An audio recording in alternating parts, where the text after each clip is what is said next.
Уважаемые друзья, здравствуйте! Здесь будет для вас расклад, что на пороге, что готовит вам судьба, какие хорошие события, прекрасные события произойдут в будущем, что ожидать от судьбы, а вы еще этого не знаете, что самого лучшего ожидать от судьбы. Для вас я разложу карты «Колесо года», а также карты «Ленорман». Приглашаю вас на расклад, точно получите важную для себя информацию.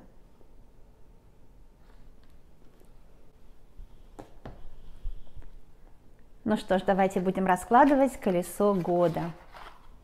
А расклад старинный, очень красивый. И идет там так: стучит, гремит, на пороге стоит. То есть мы идем, стучит, это что будет там, где еще дальше. Гремит, это вот-вот, на пороге стоит, уже входит в вашу жизнь. Это 3 позиции. 4-я позиция, что дверь откроет. И 5-я позиция, что сердце успокоит. Это стучит. Это гремит. Вот это на пороге стоит.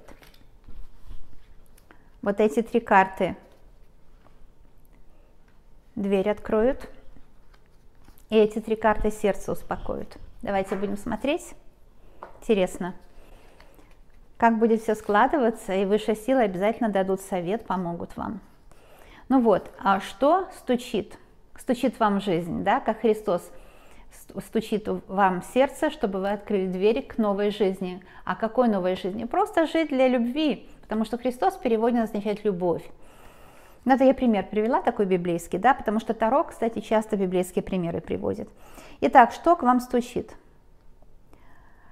Идет 3 чаш, это карта любви. Стучит любовь, стучит радость, стучит новая встреча или примирение с любимым, очень хорошая карта. Для кого? Для вас, потому что вы королева чаш. Стучит то, что вас будут любить. Любить вас будут в семье, в партнерстве, в любовном партнерстве, на работе, вообще жизнь вас будет любить. Королева чаш – это вот такая радость, когда все вас любят, и все у вас хорошо, и нет никаких врагов, это прекрасно. И еще к вам стучит мужчина, король пентаклей. Мужчина денежный. Деньги, в принципе, нужны человеку, мужчина должен быть денежный, в смысле деловой, он должен зарабатывать, должен иметь хорошую специальность, он должен вкладываться, чтобы быть достойным господином. Деньги нужны для того, чтобы увидеть, что человек достойный, дисциплинированный, сказал, сделал, хозяин своего слова. Поэтому вот именно король пентаклей в этом плане. И здесь прекрасное партнерство с мужчиной, который вас будет любить, который будет для вас стараться, с ним будет достойная, благородная жизнь, где вы будете уважать друг друга. А также, когда выходит королева чаш и король пентаклей, это он, умеющий заработать на приличную жизнь, на то, чтобы быть в благосостоянии жить, а вы любимая женщина у него, королева чаш. Это прекрасно. Посмотрим, гремит. Что гремит вашу жизнь? То есть вот уже ближе, да, ближе гремит. И я смотрю, что, может, кто смотрит меня, некоторые люди имели конфликт с кем-то, потому что 5 меча говорит, что тот старый какой-то конфликт, где, может, вас втянули в чужую войну, это часто бывает так, когда где-то какие-то сплетни, наговоры, люди берут в сторону ту и другую, и вас вовлекают без вашего желания в войну. Это очень-очень неприятно. Страшное дело. У меня был такой случай на работе, я в 2 словах скажу. Я работала в церкви, и у меня одна из моих, как сказать, она была участницей хора, которым я руководила, да. Так вот, она была немножко не в себе, женщина, у нее четко были расстройства, плюс она была еще алкоголик, но она, наверное, есть, я просто там уже не работаю. И был человек в этой церкви очень деловой, вот такой король пентаклей, кстати, один из видных людей города, такой знаменитый очень.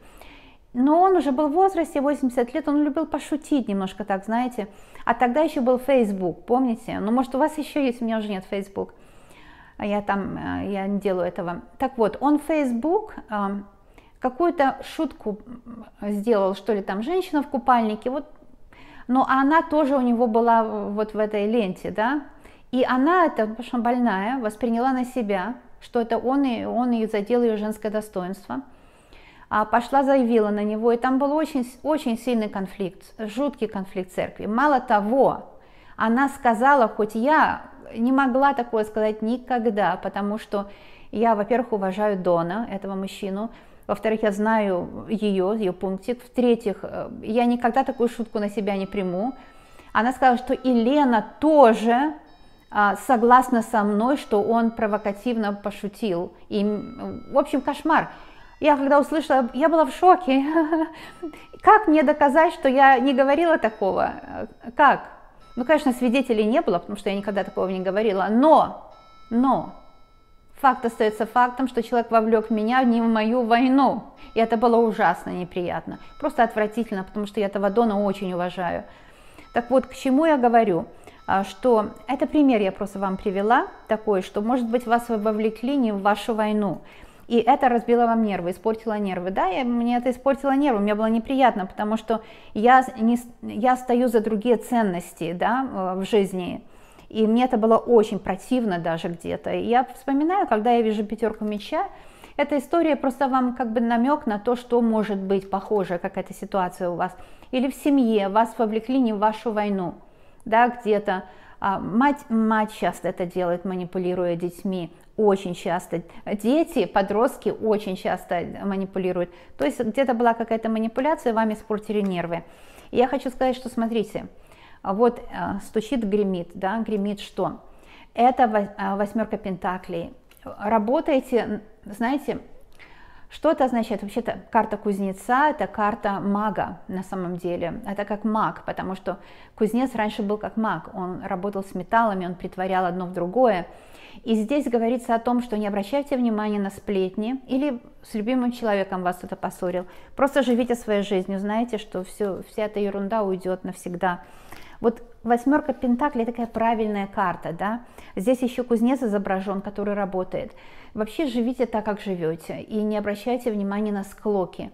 Знаете, кто-то когда-то сказал, о ком не говорят, нет, о ком говорят только хорошо, а сами знаете, о том, кто уже не живой. Если о вас говорят и хорошо, и плохо, и по-всякому, ни то, ни другое вас не касается. Вот нужно знать эту пословицу, что хвалу и когда ругают, приемлю равнодушно. Вы скажете мне, по-моему, из Пушкина. Вот это очень четко, хоть он был молодой человек, Пушкин, он такой мудрый. Итак, стучит, гремит, на пороге стоит. Ну, солнце, на пороге стоит успех. Это очень хорошо. И король чаш, король любви на пороге стоит. Вот смотрите, вот здесь вы загадываете себе мужчину, потому что вы королева любви, и он к вам приходит. Вот материализуется человек, который будет вас очень любить, и вы с ним будете счастливы, замечательно. А еще материализуется девятка чаш. Знаете, эта карта всегда исполняет желания. Это в общем-то, wish comes true, да? Исполнение желаний, девятка чаш. Вот что у вас на пороге стоит. На пороге стоит любовь, счастье, может быть, лучшая работа, большие деньги, новое жилье, какой-то достаток, благополучие, выздоровление. В общем, все самое лучшее. Встреча с мужчиной или примирение с ним. Король любви. Кто-то вас очень-очень любит. Кто-то вас любит и хочет вас сделать очень счастливой. И я очень довольна, это замечательная выкладка, вот это на пороге стоит. Итак, что дверь откроет и что сердце успокоит. Что дверь откроет? Вот смотрите, Judgment как раз об этом. Judgment – это карта, которая говорит, знаете, 20-й аркан о том, что будет возрождение. Это страшный суд, другими словами, да? Judgment Day, то есть день суда. А страшный суд – это не страшно, такое страшное название, это когда вам за ваши труды, за ваши слезы будет вознаграждение, да? 20-й аркан старший, вознаграждение будет. В чем? В работе, потому что туз жезлов – это про работу. Вознаграждение будет в работе, вы хорошо поработали, вы хорошо заработаете. А также жезлы – это обожание, страсть мужчины. Так что здесь вы будете тоже иметь любовь, энергию для жизни. Жезлы – энергия для жизни.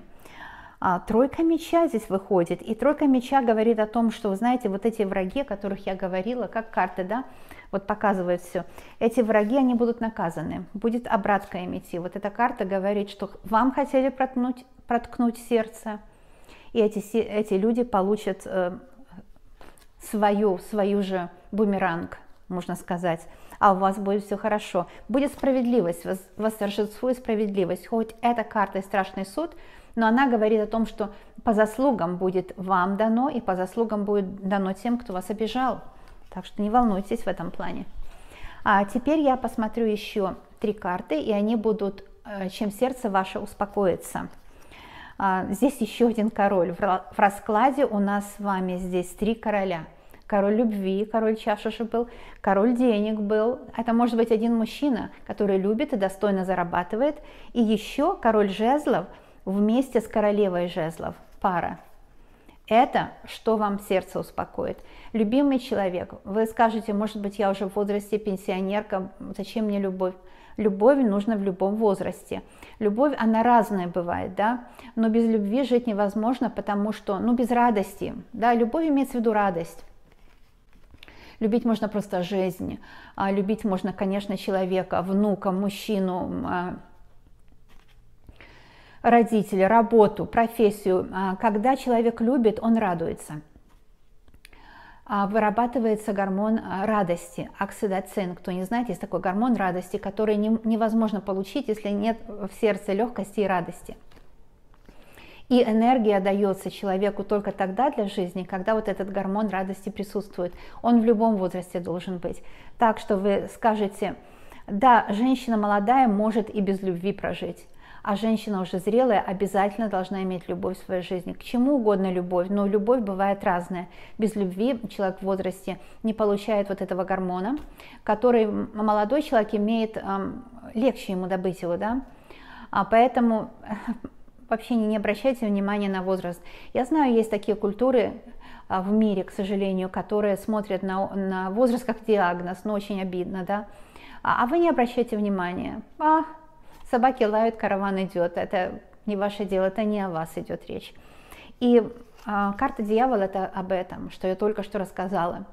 Что эти дьявольские силы, которые хотят вас победить, которые хотят вам навязать какое-то клише, хотят забрать у вас энергию, они не дремлют. Сердце успокоит то, что найдется энергия побороть этого дьявола в себе.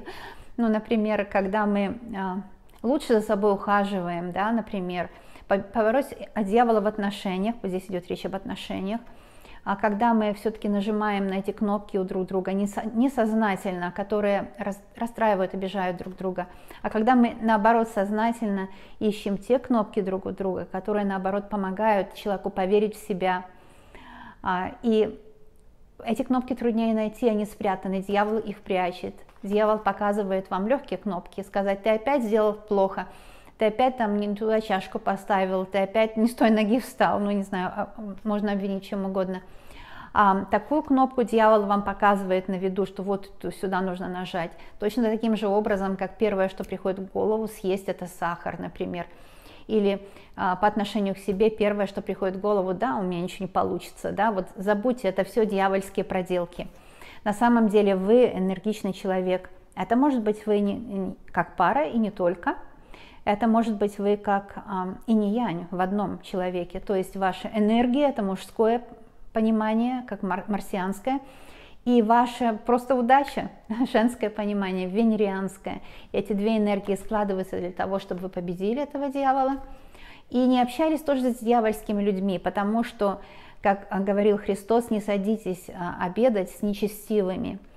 То есть ему можно было, это был святой человек, помогать этим нечестивым увидеть их же плохие деяния, вот этот дьявол об этом.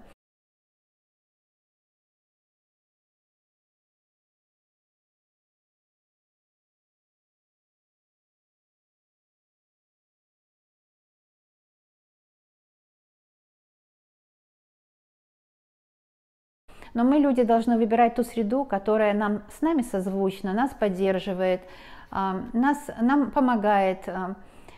не критикует нас, не обвиняет ни в чем. Зачем нам тратить жизнь на людей, их не переделаешь, которые нас не любят.